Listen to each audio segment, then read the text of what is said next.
હીરા ઉદ્યોગના ઉદ્યોગકારોના સાથ સહકારથી ડાયમંડ વર્કર યુનિયન ગુજરાત તથા રત્ન કલાકાર ચેરિટેબલ ટ્રસ્ટના સહયોગથી હીરા ઉદ્યોગના રત્ન કલાકારોના 10,000 બાળકોને મફતમાં 1 લાખ નોટબુકનું વિતરણ કરવામાં આવ્યું। સુરત શહેરના સરદાર પટેલ સ્મૃતિ ભવન ખાતે યોજાયેલા આપઘાત રોકો જાગૃતિ કાર્યક્રમ અને બાળકોને નોટબુક વિતરણ અને સન્માન કાર્યક્રમમાં આઈડીઆઈના ચેરમેન દિનેશભાઈ નાવડિયા, જીજેઈપીસીના ચેરમેન જયંતિભાઈ સાવલિયા, સુરત ડાયમંડ એસોસિએશનના જગદીશભાઈ ખોંટ તેમજ ડીસીપી ઝોન 1ના આલોક કુમાર, ડોક્ટર મુકુલ ચોકસી, નરેશભાઈ વરિયા, પ્રોફેસર રમીલાબેન દેસાઈ, મરીવાલા ફાઉન્ડેશનના મંગલાબેન હોનાવર સહિત સુરત ઉદ્યોગના અગ્રગણ્ય ઉદ્યોગકારો હાજર રહ્યા હતા।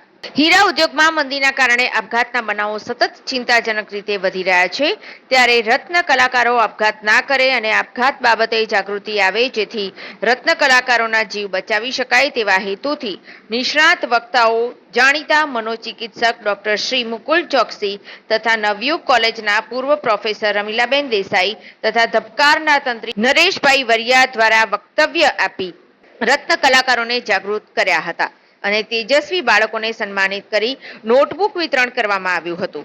કાર્યક્રમને સફળ બનાવવા માટે ડાયમંડ વર્કર યુનિયન ગુજરાતના પ્રમુખ રમેશભાઈ જીલરિયા તથા ઉપપ્રમુખ ભાવેશભાઈ ટાંક તથા મંત્રી હરિ મહારાજ અને સમગ્ર ટીમ બધાએ ભારે જહેમત ઉઠાવી હતી।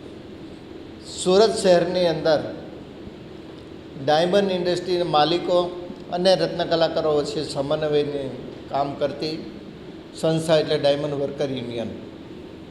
આ ડાયમંડ વર્કર યુનિયન દ્વારા આજે 5મો સન્માન સમારંભનો કાર્યક્રમનું આયોજન કરવામાં આવ્યું હતું અને આ કાર્યક્રમને પાછળનો મેઇન આશય છેલ્લા 3 વર્ષની અંદર મંદીના માહોલના કારણે આ ઇન્ડસ્ટ્રીની અંદર આત્મહત્યાનું પ્રમાણ ખૂબ વધી રહ્યું હતું, એને કઈ રીતના રોકી શકાય એની માટે સારા વક્તાઓને બોલાવીને રત્ન કલાકારના પરિવારોને માર્ગદર્શન મળી રહે, હતાશામાંથી દૂર થાય એની માટે આ કાર્યક્રમનું આયોજન કર્યું હતું। આ કાર્યક્રમ આયોજન કરવા બદલ સંસ્થાના તમામ હોદ્દેદારોને હું ખૂબ ખૂબ અભિનંદન ઇન્ડસ્ટ્રી વતી આપું છું કે આજે એક નવી દિશા સાથે આ કાર્યક્રમનું આયોજન કર્યું છે। ડાયમંડ વર્કર યુનિયન હર હંમેશા માલિકો અને વર્કર વચ્ચેના જે વિખવાદો ઊભા થતા હોય છે, સ્નેહભર વાતાવરણ જળવાઈ રહે અને એ વિખવાદોનું નિરાકરણ આવે એની માટે કાર્યરત છે અને આ કાર્યની અંદર એમના બાળકોને પણ શૈક્ષણિક પ્રોત્સાહન આપીને ઇનામ વિતરણ કરીને રત્ન કલાકાર બાળકોને પણ એક શૈક્ષણિક સંસ્થાની અંદર સારું શિક્ષણ પ્રાપ્ત થાય, ઉત્સાહ વધે એની માટે પણ ઇનામ વિતરણનો કાર્યક્રમ કરે છે। સાથે સાથે નોટબુક વિતરણનો પણ કાર્યક્રમ કરે છે। Gems and jewellery export promotion council દ્વારા પરિચય કાર્ડનું જે એક અભિયાન ઉપાડવામાં આવ્યું છે એમાં સૌથી કોઈ મોટો ફાળો હોય તો આ ડાયમંડ વર્કર યુનિયનનો છે। તે બદલ પણ એમને હું ખૂબ ખૂબ અભિનંદન પાઠવું છું। આ કાર્યક્રમની સફળતા બદલ આ યુનિયનના તમામ હોદ્દેદારોને પણ હું ખૂબ ખૂબ અભિનંદન પાઠવું છું।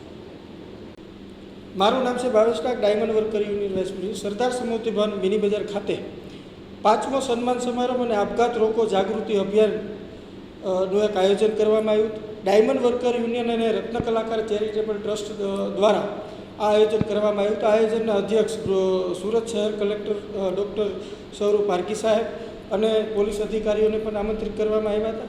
ડાયમંડ વર્કર યુનિયન અને હીરા ઉદ્યોગના ઉદ્યોગકારોના સહયોગથી 10,000 વિદ્યાર્થીઓને 1 લાખ બુક વિતરણ અમે અહીંથી કરવાના છીએ અને આ બુક વિતરણ અમે કરી નાખ્યું છે અને આપઘાતની અંદર કઈ રીતે લોકોની જાગૃતિ આવે અને આપઘાત કઈ રીતે રોકી શકીએ એ માટે સારા સારા વક્તાઓથી પણ આ આયોજનને સફળ બનાવવા માટે રત્ન કલાકારો અને અમારી જે ટીમ છે એને હું ખૂબ ખૂબ આભાર માનું છું અને આ કાર્યક્રમની ઉપસ્થિત રહેલા તમામ મહેમાનોનો પણ હું ખૂબ આભાર માનું છું।